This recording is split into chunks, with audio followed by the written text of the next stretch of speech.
Hello, good evening. So let's begin. First up, we have Abdulateef Almudaifer, who will speak about treatment relevance in biomedical relation extraction. So Abdul, please.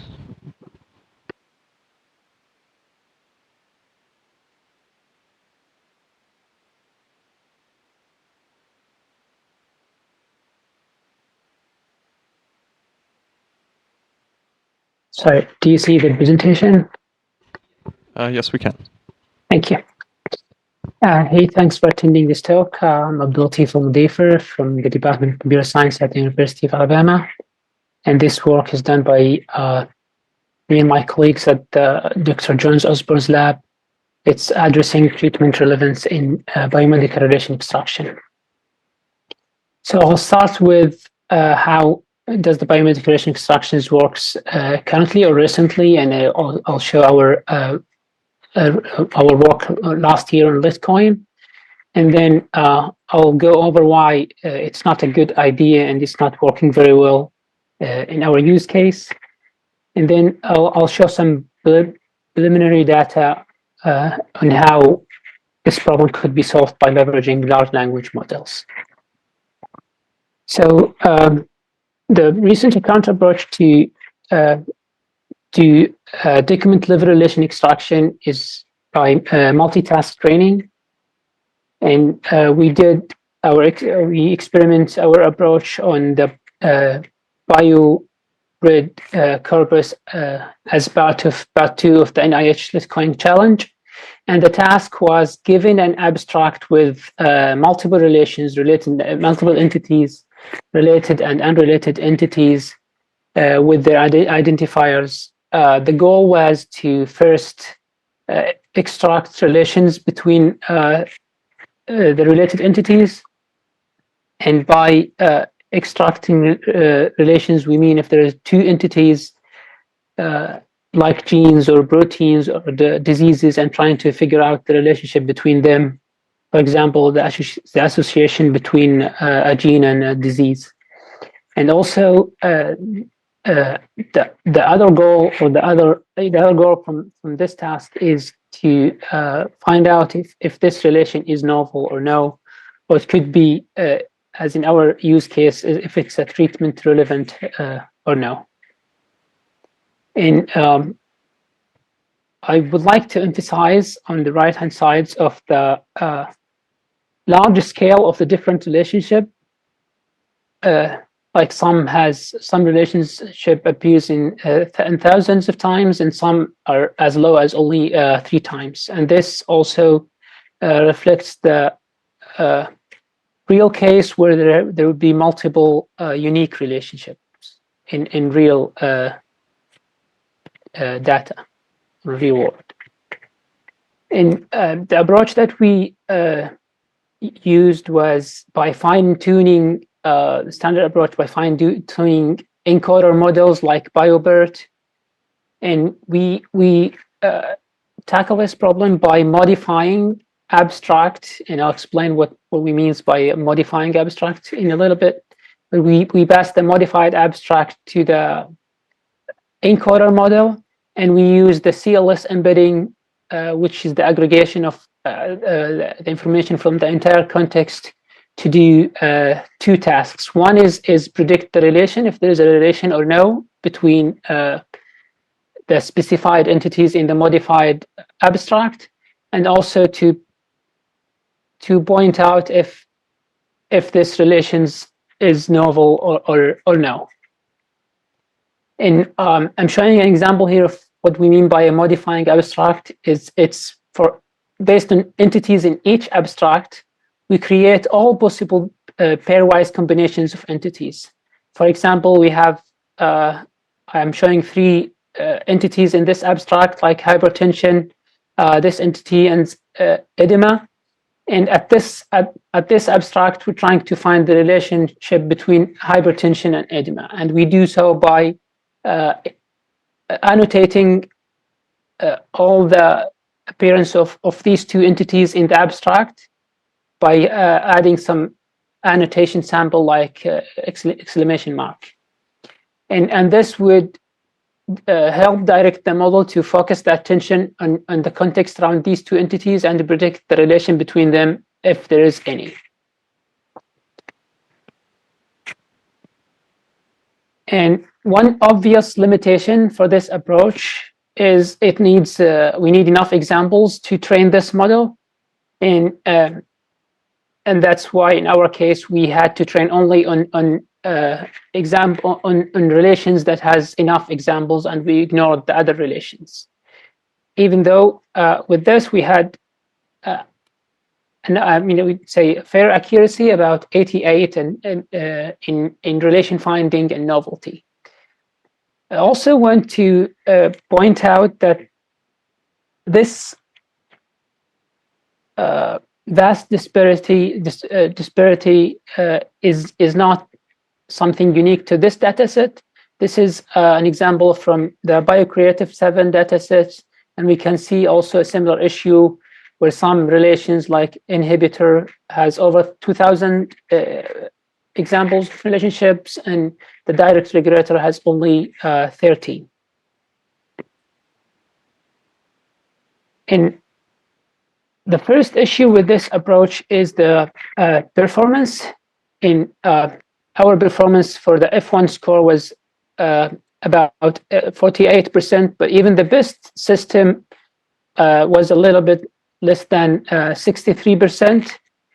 And so if a query on this knowledge graph from the first system going from just a single edge to another, or from one edge to another with one hop, is only 63 chance that it would be a correct relation, then going to another hub or one more hub would be less than 30% or 40%, which is considered basically a garbage, and you can't do any real work for if the quality of these relations is very low. And also for the other data set, the micro F1 score for the Biocreative 7 is under 80%, but the work is still in progress. Additionally, also I would like to point out that the performance, even if this low performance is on data set where the training data is more or less the same as test data, from at the same time from the same kind of articles. But in scientific literature, the scientific literature are changing all the time, where there is new methods or technologies are published. So in real life, the performance would be even worse. And the other issue is what we call content completeness problem. So here's an issue with expressing all this or figuring out what's going to be actually in a relationship or a predicate. This is an example from the relationship for chemical effects on genes and proteins for the NCATS translator project. And we can see that the natural language is very expressive and very complicated. Even they're shifting from having all these relationships to using qualifiers, but it's still unclear how well this is going to work in real life. And additionally, it's very challenging to even both coordinate the ontology and relation, adding new predicates in an ontology.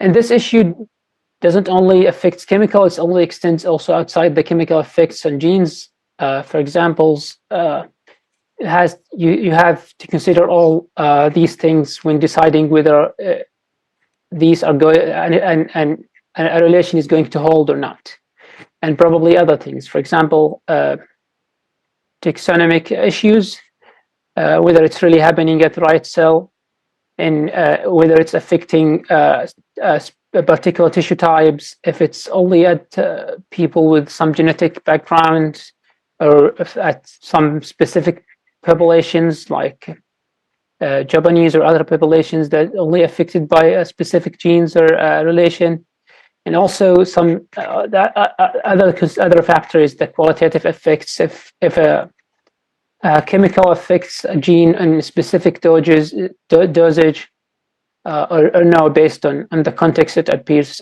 in. So the hypothesis that we looking at is using large language models can identify relations and their context. And we've done experiments by prompting GPT-4, giving it this the bold text, which is the prompt, giving it a prompt, and the italic is the abstract, and we're asking it to identify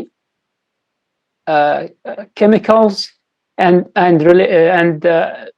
diseases and the effects and their relationship, and also extract the context that identify this relationship between a chemical and a disease. And we see that it's doing a good job identifying the chemicals, and it's the RG1. It's improving the spatial learning impairment, and it's also showing the context that this relation holds. This is done in zero-shot learning, where we don't give it any examples, just giving the prompts and the extract and ask it to do the query. But the result could be also improved. Like, for example, the previous studies could also be a factor in the context for this relationship. In multiple shot learning could improve the results. Also, we're showing here the context is very important. Like large language models can evaluate the relationship context for a specific query.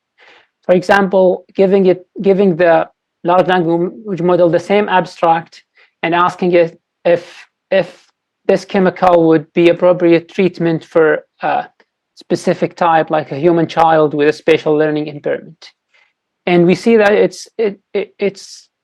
it grasps a good understanding of the context, and it's also pointing out that this spatial learning impairment was done in a morphine-induced, and it may not be appropriate for other cases. And also pointing out that it was done in rat, not humans, let alone the children.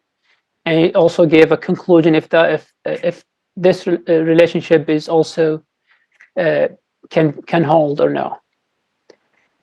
So finally, this is a diagram of our or an overview of our proposal work. Is giving a large language model a template or a prompt template, and the query or the patient and the patient or the query as an input. And also we give it the relation, the context of where a relation appears in a following way, like given a patient with specific symptoms and genes, we could ask it to see if a relation is relevant, and we give it the relation and the context that appears in, for example, the abstract in literature. And we can provide this to a language model and ask it to identify a relation or see if a relation is relevant or no, like treatment-relevant relation is possible or no, based on the context of a relation. And also, relations and knowledge graph could be pre-processed in advance if the input is also known. And one of the obvious limitations for this approach is the computational requirements. Thank you, and please ask any questions if you have any questions. Any questions?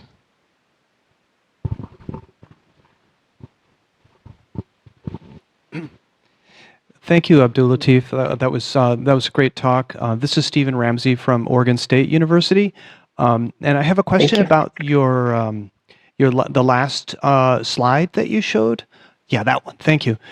So if I understood the proposal, this is a proposed prompt for like ChatGPT 4. Is that right? Yes. And so, any thoughts on my limited experience with ChatGPT 4 is that it sort of the results are kind of bimodal, right? You know, they're either stunningly relevant and interesting, or sometimes, you know, glaringly wrong. And I'm wondering, do you have any thoughts on the accurate, you know, the expected frequency of correct versus incorrect results, specifically when this type of prompt is used? Sure.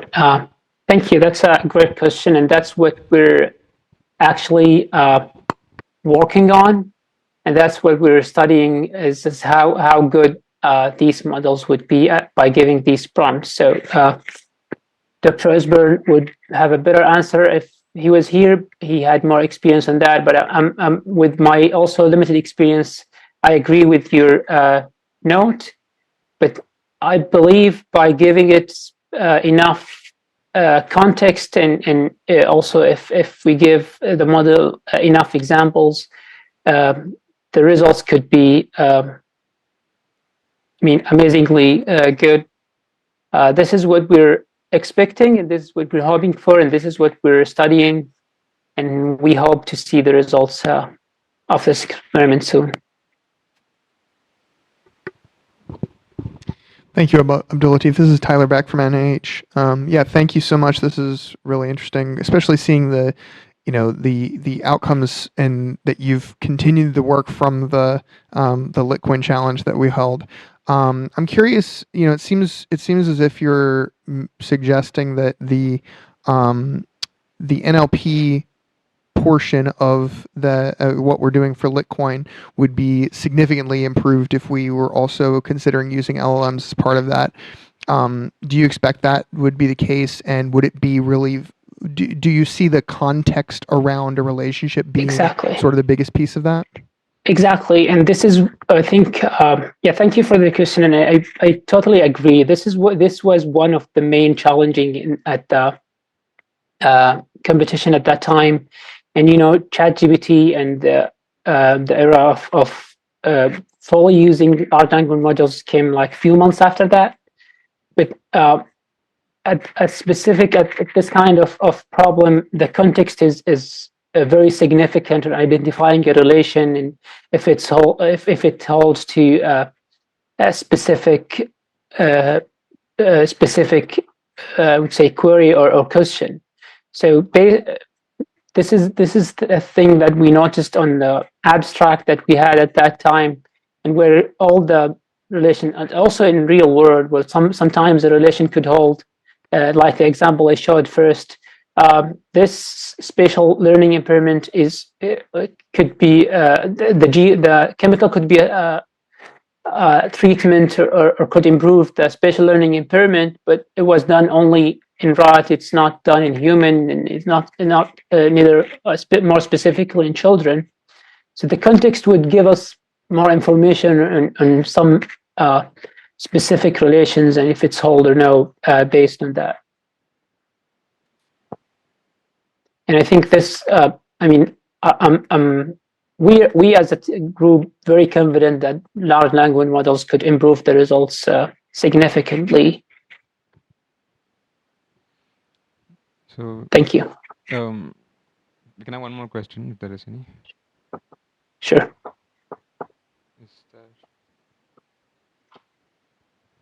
Yeah, I think we're done. Thank you, Abdul. Sure. Thank you.